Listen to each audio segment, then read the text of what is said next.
اتفضل يا باشا. تعالى هنا. اتفضل يا باشا. اتفضل يا باشا. اتفضل يا ست. اتفضل. موجود يا حاج، بس أغلبية الناس مش واصل له المعلومة يا حاج. أغلبية الناس بعد الاجتماع هتتواصل معايا أنا وتديني كشف بأسماء الناس دي وأنا هتعامل معاكم إن شاء الله. إذا ما عايزكم مش تلقاها سيادتك عند الحاج كامل، تلقى الاسامي عند الحاج كامل. أنا بعد إذن الحاج كامل بعد إذن المشاهد.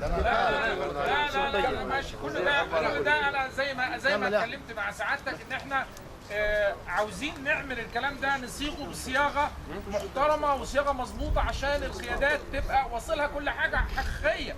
لانه ايه اللي ممكن انا يعني مع احترامي لخالد بيه، المخابرات احنا عاوزين نساعد، احنا ابناء القبائل عاوزين نساعد الجيش، عاوزين نساعد جيشنا، بما اننا احنا ايدنا الجيش علنا وطلعنا بعد 30/6 وايدنا الجيش. تأييدنا ده كان عبء علينا، وكان عبء علينا قوي جدا لدرجة ان احنا للأسف الشديد احنا مستهدفين عشان احنا رأينا واضح وضوح الشمس، ما عندناش مواربة في الرأي، رأينا واضح، ولذلك احنا بنستهدف. لما بنيجي هنا العزبة ولا بنروح عند حد بنغير في العربيات. للأسف الشديد في سيناء الإرهابيين عملوا لستة من الناس بأسماء، وفعلا بدأوا ينفذوا في الأسماء دي، فعلا اغتالوا شخصيات مهمة من القبائل العربية اللي ساعدت القوات المسلحة. فإحنا النهاردة نفسنا الكلام ده يصاغ، وعاوزين إن إحنا أي حاجة تحصل لا تعكر الصفو بيننا وبين قواتنا المسلحة، أي حاجة أيا كان لا تعكر الصفو بيننا وبين القوات المسلحة، ولن نفقد ثقتنا في قواتنا المسلحة، ده شيء منتهي. إذا كان في أمور بسيطة من إخواننا أو من أبنائنا توصل للقيادات والقيادات تقعد معانا، وأنا اتكلمت مع خالد بيه وقلت له إحنا عاوزين نعمل مجموعة من القبائل العربية بحيث ان المجموعة دي هي اللي تقدر يعني تديك الخط الصح. يعني النهاردة في المكان الفلاني في كذا، القبائل تقدر تقول المكان ده فيه او ما فيهوش، عكس ما انا انزل انا كقوات، انا راجل حرب بنزل يعني بدغدغ. فالنهاردة بدل انا ما انزل ويحصل خطأ، والخطأ بعدين ممكن عند ناس تانية ما يتعالجش، فأنا أصبحت كده أنا كقوات مسلحة دون قصد بزود أعداء وبزود ناس بيحس إن الدخل على بيته أو الدخل على عياله أو تكسير حاجته أو تكسير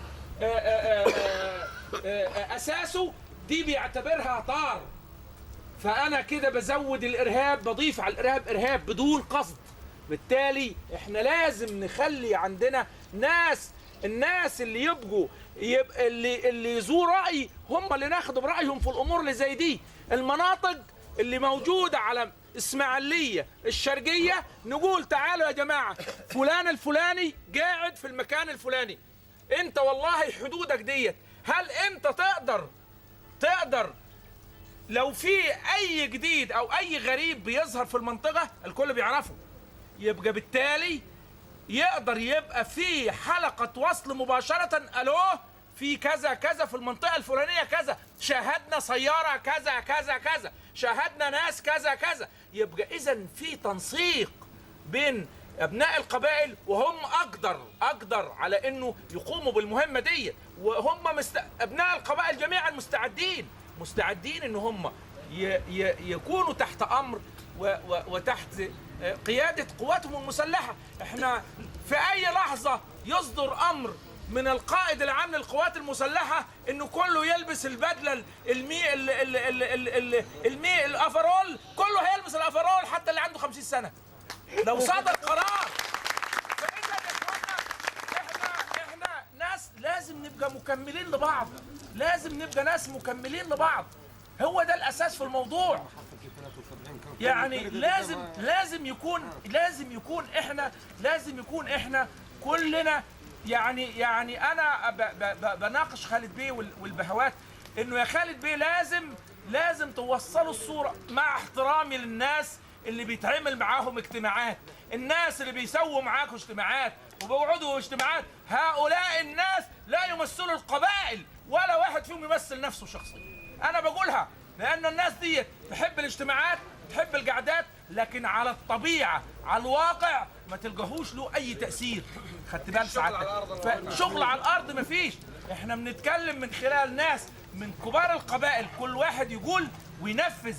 للاسف انه في الفتره الاخيره انه كان في ناس بتستغل العمليه الاعلاميه واللقاءات والمعارف والعلاقات، وللاسف الشديد لا يمثلوا القبائل العربيه لا من قريب ولا من بعيد. فاحنا عاوزين نصلح الصوره ديت وتوصلوا فعلا للقبائل العربيه. صدقني لو هذا حصل هيبقى عبء على القبائل العربيه، ده حقيقه، لكن هيبقى في حفظ امن، في مساعدات. انت بدل ما يجيك واحد احنا بنعتبره مشمس، واحد الله يعزك شرموط بيروح يركب العربيه ويقول بيت فلان الفلاني ده هتروحوا تلاقوا فيه سلاح، بيت الفلان الفلاني ده هيروح مخبي ارهابيين. انت راجل بتاخذ معلومه كراجل محارب، هذا واجبك. بتروح بتلقى المواضيع مختلفه اختلاف تام، وهذا يعني انا ما اريده ان يصل للقوات المسلحه يعني تتروى في هذا الموضوع وتعيد التفكير تاني في التعامل مع المواطنين البدو في السويس، في اسماعيليه، في الشرقيه، لانه وضعنا احنا في المناطق هذه يختلف كليا عن سيناء محدود العدد، التعامل بيترصد رصد جيد، والعمليه هناك اسهل من عندنا من الشرقيه او اسماعيليه العمليه ملخبطه خالص. فلازم قاعده مع رموز القبائل في الاسماعيليه، في الشرقيه، في السويس.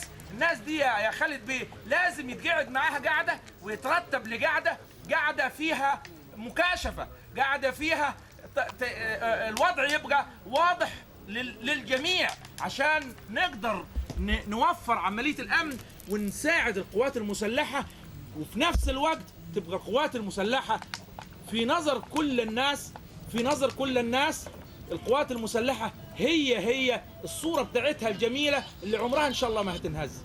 والسلام. سيدنا محمد النبي العربي الأمين.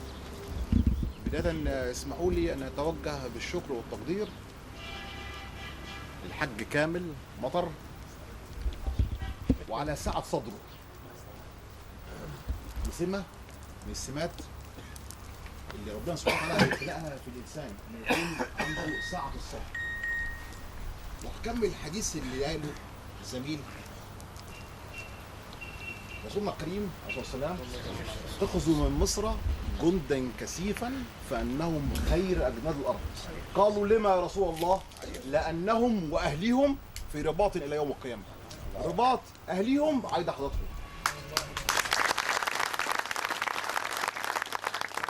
والله القوات المسلحه تحمل لكم كل احترام وتقدير وحب. تحمل لكم كل احترام وتقدير وحب، ومش محتاجين ان اي حد يقول احنا في خندق واحد. ده يقين، ده يقين. كل منا جواه الولاء والانتماء والاصاله وحب الوطن، وهو جنين في بطن امه. ثم في حياته بينتبه بيطورها ويكبرها ويعظمها. مفيش اغلى من حب الوطن. حب الوطن من حب الله. الوطنيه جوانا لغايه ما نموت، وبنورثها لاولادنا واحفادنا ليوم الدين. لكن لازم نكون صادقين مع انفسنا. اولا الفتره صعبه، والجلد من سمه الرجال. الجلد والصبر وقوه التحمل من سمه الرجال. عمر حياتك كلها ما تبقى حياه طبيعيه. لا، فين ده وقت الشده. احنا حاليا في وقت ايه؟ الشده. وقت الشده ده مش هيعدي الا بالتعاون، بالاتحاد، بالالتحام. بالايمان بالله. عشان النهارده انا ليا جنود وانا ابوهم والدهم راح استشهدوا، رحت دفنتهم. ليه؟ كلنا ليه؟ حزينين عليه. كلنا وانت حزين عليه. كلنا حزينين عليه. وممكن انت حضرتك بتشوف الموضوع ده في التلفزيون. كلنا حزينين انا بقى عليه. انا شلته انا خايف عليه. في طريق اسماعيليه، طريق اسماعيليه احنا عملنا سواتر. تخيل طريق اسماعيليه كامل انا عامل سواتر فيه.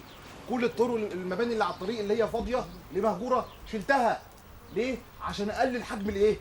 حجم الخسائر، حجم المصائب. طب اقدر اعمل هنا؟ لا مش هقدر اعمل هنا. انا محتاج لتعاونكم. وجالي وشرفني الحاج حسين والحاج كامل. ليه؟ عشان يبقى كل قطاع من قطاعات المتواجده عندنا هنا في واحد مسؤول عنها. وانا هقول لك المكان ده متواجد عندي بقوته مسلحه مين؟ ليه؟ لان هو الكلام مش موضوع بشخص بالتمني، لازم بالايه؟ بالفعل، باليقين، بالواقع. الموضوع صعبه بيقولوا عارفين اكتر مني بيها، وعشان النهارده غصب في دول اخوه داخل في الموضوع انتوا عارفين بيها. انا اسمحوا لي برضو اقدم الاعتذار. لا حقكم عليا ان اقدم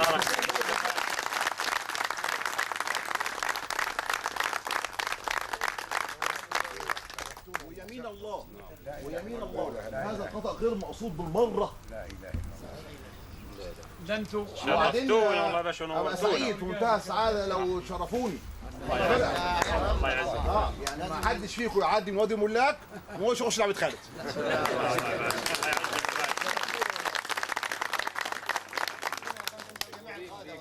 ونسال الايادي. شرف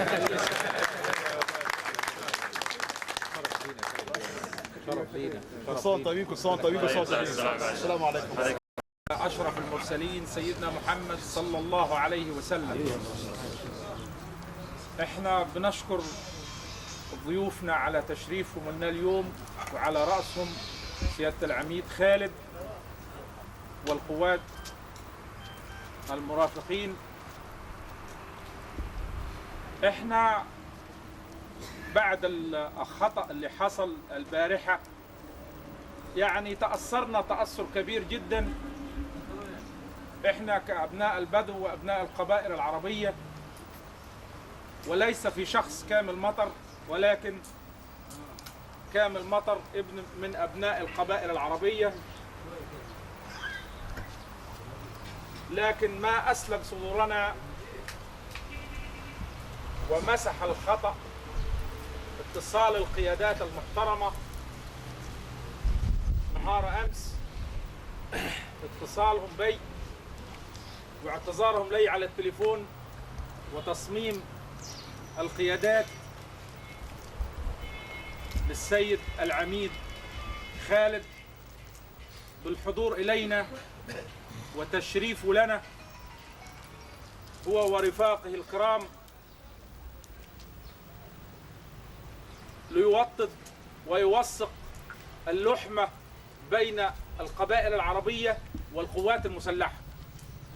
القوات المسلحة ليس بجديد علينا، لكن القوات المسلحة وقفوا جنبا إلى جنب منذ حرب 67 والاستنزاف، جنبا إلى جنب مع آباءنا وأجدادنا في سيناء. فكانوا آباءنا وأجدادنا يطلقوا عليهم المجاهدين لأنهم ليسوا عسكريين. العسكريين يسموا المحاربين القدماء، والمدنيين كانوا يسموا المجاهدين القدماء أيضا. لكن أحيانا تأتي ظروف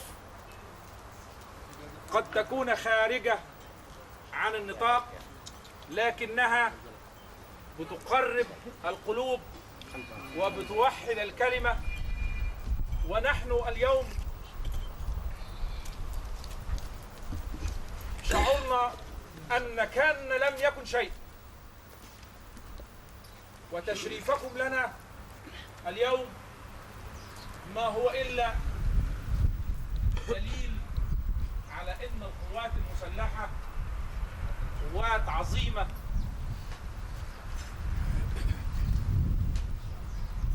ووسام شرف لنا، ونحن نؤكد لكل الحضور والقواد الكرام أن أبناء القبائل العربية جنبا إلى جنب مع القوات المسلحة برغم ما حدث.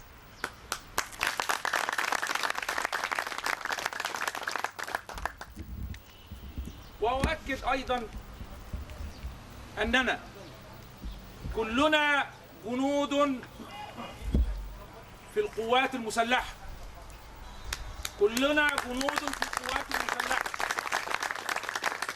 وتحت أمر القوات المسلحة في الحفاظ على وطننا والحفاظ على مصر. ولن يستطيع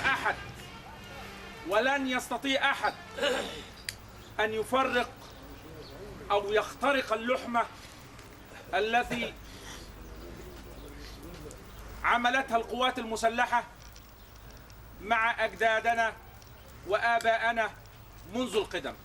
وأرحب للمرة الأخيرة بضيوف الكرام وأهلا ومرحبا بكم، والسلام عليكم.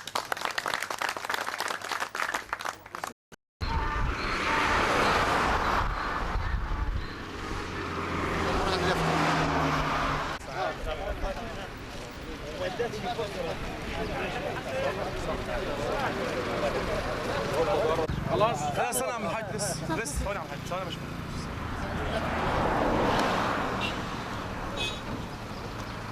خليك ورا هو يا استاذ ورا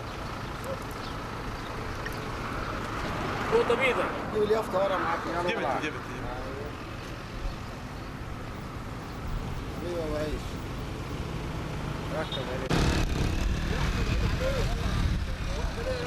كده حبيبي. انا بقول احمد حطوه ليه